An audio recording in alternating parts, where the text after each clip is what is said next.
Not only could you be subject to 3.5 years of incarceration in prison, knowing that the whole thing can be dismissed after a period of 1 year, you wish to reject that offer?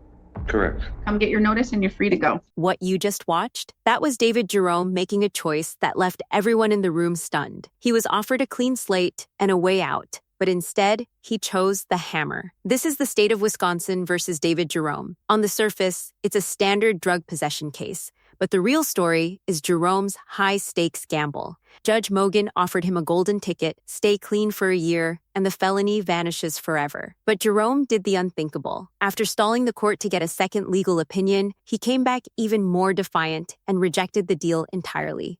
Now, instead of a dismissal, he's risking 3.5 years in a prison cell. Why would anyone choose the possibility of years behind bars over a guaranteed clean slate? If you want to understand the high-stakes psychology of the courtroom and how these legal gambles play out, hit subscribe. Let's head back to the beginning of this status conference. All right. Mr. Gramstrup, I'm going to call 25 CF 141, State of Wisconsin versus David Jerome. The state appears through Assistant District Attorney Jose Villa in person. Mr. Jerome appears in person with his counsel, Christopher Gramstrup, by video conferencing. We're set here today in this matter for status conferences. He is now up to date in all of his payments. Mr. Gramstrup, can you please update the court? The court may recall that this was set off for today. At the last status conference, I had indicated that I had received an offer that I provided with Mr. Jerome, discussed it with him and provided him my recommendations. He had indicated at that time that he wanted to talk to another attorney to get a second opinion. The court gave him time to do that. We're back here today. I would defer to him as to his intentions. Okay. So, Mr. Jerome, you've had some time to think about it and some time to talk with another attorney if you wish to do that. An offer has been made for a deferred judgment of conviction. Is it for count one? Yes, Your Honor. A deferred judgment of conviction. If you want me to go over with you the details about what that means, I can do that. Otherwise, do you know if you wish to accept the offer? I do not wish to accept the offer. All right. So you wish to set this matter for trial? Correct. Okay. That means that upon conviction, if you are convicted by a jury, not only could you be subject to, for count one, possession of methamphetamine, a fine of up to $10,000, but 3.5 years of incarceration, which would be 1.5 years of initial confinement in prison and 2 years of extended supervision. Count two would be possession of THC. Maximum penalty would be a fine of up to $1,000 or jail of up to 6 months or both. And count three is possession of drug paraphernalia. It could be a fine of up to $500 or up to 30 days of jail or both. And all of those can be, if found guilty, consecutive to each other, where you would serve one, you would serve the second, you would serve the other. Right now, so do you understand those maximum possible penalties? Yes. And right now, you've been offered what's called a deferred judgment of conviction document. That is where you would be pleading guilty to count one, possession of methamphetamine. There'd be certain conditions. Correct me if I'm wrong, Mr. Vila, of the conditions that I'm going to be stating, and see if I've missed any. It would be other conditions such as not committing any crime or anything that would rise to the level of what's called probable cause of, did he probably commit the crime or did he probably not commit the crime? So that would be a condition.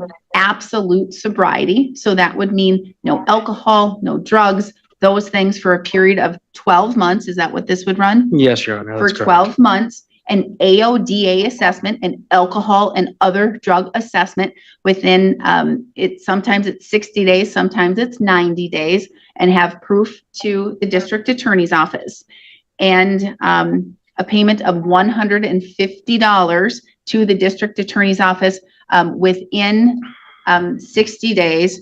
And you have money here that if you accept that offer, the court can send that from your bail over to the district attorney's office and leave the remaining 100 here just in case. And then that would be the main conditions of a deferred judgment of conviction. And what that means is that the court, you would plead guilty, the court would not enter a guilty plea, okay? I kind of put it over here on a shelf for a year. And if you abide by all of those conditions, like you don't commit any crimes or anything that leads to probable cause, you're not found to be out drinking or doing drugs or those kinds of things, and you've done your AODA assessment, that this matter would be dismissed and gone forever. So do you understand that offer that you've been provided? Yes. And so knowing that offer and that entirety of that offer, and knowing that there is a potential that the whole thing can be dismissed after a period of 1 year, you wish to reject that offer? Correct. All right.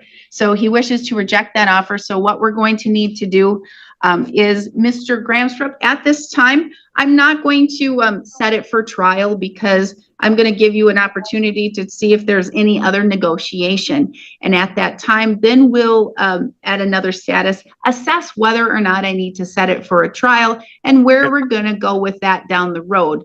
But right now, Mr. Gramstrup, I'm just going to give you a little bit more time to try and negotiate to see if there's anything. I don't know the facts of the case, Mr. Jerome, okay? So that's only in this, what's called discovery and that evidence. That doesn't come to the court. I hear it with everybody else during a jury trial, okay? Or you can request a court trial and you can argue to the court instead of having a 12-person jury. Your attorney can argue to the court and you can argue to the court and you can say, you know what? I want Judge Mogan to decide whether or not I am guilty of any of these or not guilty of any of these. So those are your options, okay? So right now, I'm going to give you just some more time so Mr. Gramstrup can talk to you and look at the evidence and see what you're thinking, and then have a little bit more time to discuss this with Mr. Vila. And then we'll come back and then we'll see if we need to set it for a trial, whether you want a jury trial or if you want the court to make that decision and have a court trial. Okay? Mm-hmm. That's a yes? Yeah. Okay. My court reporter needs to take every word down. And so when people do that, Okay. it's hard. Okay. Let's see.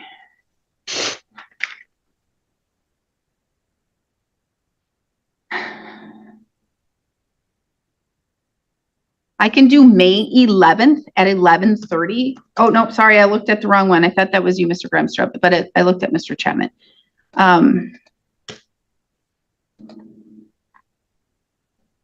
Mr. Gramstrup, I can do 9:15 on May 11th. Judge, on the 11th, I'm in Langley County personally for a sentencing on serious felonies. I'll be there all day. All day? Okay. Yeah.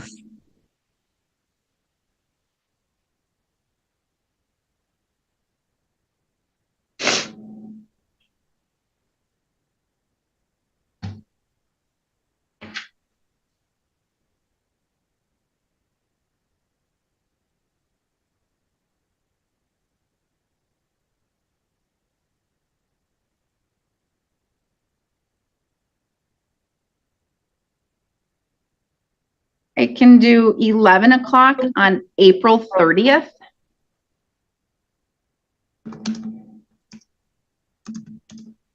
I can do that.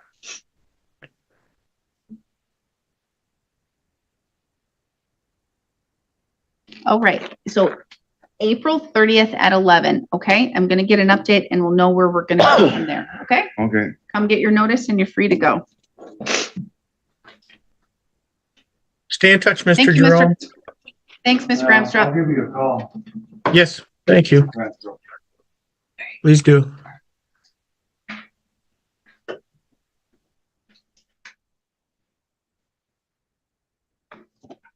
We will go on the record in the matters 26, CM 28, and 29, State of Wisconsin versus Matthew Ramstrom. The state appears through Assistant District Attorney Jose Vila in person. Mr. Ramstrom appears by video conferencing with approval of the court. We're set today in these matters for status conferences.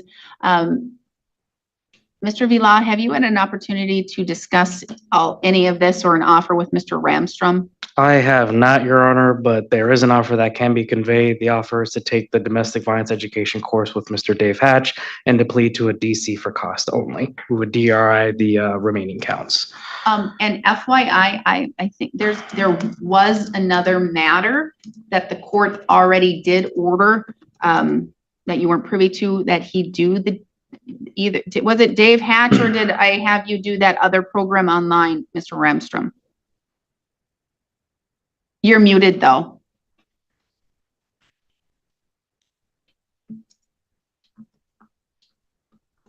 And you can take video off because I think it's interfering with your, what is that called? Your bandwidth. And so it's kind of glitchy. Stop video? Go stop video then? Yes, stop your video. There you go. Okay. So now in another matter, I know I had you do a different course online, and I think I said to do the Dave Hatch course too. Is that correct? Correct. Correct, Your And Honor. did you complete both of those? I completely misread the letter stating that the injunction was dismissed. And I took it as if everything was dismissed, and I recently was brought to my attention that this case is still in action. Yes. I apologize. I completely misread that letter from the courts, and that's okay. And so you can understand that you still have to do those courses, and once you provide proof, what Mr. Vila is saying is once you give proof that you've completed both with Dave Hatch and that other program, the parenting one, then it would be, they would dismiss the crimes and he would amend it. He'd ask the court to do it like a ticket, like a disorderly conduct ticket, like a traffic ticket for cops. I'm signing up for those classes as we speak. Excellent. Okay, so what I'm going to do, how long do you think it's going to take you to complete that? Probably a month or so. Is it the 4-hour session, or how many hours? There's different hour sessions that you can choose. Yes, the online class is not as long. I think that one's only, I think that's 4 hours and you have to do that, but you can do that at your leisure whenever. The Dave Hatch one, I'm not quite certain. But what I can do is we can have a status conference, and you can just update the court on if you've already signed up or where you are in the process of those classes, like if you have one more class you need or not another class that you need. If you've completed them both, what you could do is just give the completion documents to Mr. Vila. You won't need to come back to court because he is going to be asking it be converted into a ticket for $330.50. And you already have that money posted. So the court can forward that money to this, for that, we would have that money already. Okay, so sign up for the 4-hour classes, and Yes. and send in the receipt by. I'll have it by tomorrow, hopefully. All right. So, but I'm going to schedule you for May 11th at 9:15. May 11th, 9:15. Video conferencing. Zoom is approved again. And then if you haven't completed them all, we'll just go over and see what you have left to do. If you have completed them, just give those documents to Mr. Vila and he can do a paper version of that you would be accepting the offer and amending it to an ordinance, and then we should be good to go. Okay. All right. Thank you, Your Honor. Thank you. And we are in victims' rights compliance. Yes, sir. Okay. Thank you. We are adjourned. Wonderful day. You too. David Jerome walked away from a guaranteed dismissal. Now he's heading for a trial that could cost him everything. But here's the question. Was Jerome being brave by fighting for his innocence, or is this just a massive ego mistake? Comment below. Team State or Team Jerome? Is any principal worth 3 years of your life? If this case got you thinking, hit like. Share this with anyone who loves watching the legal system in action.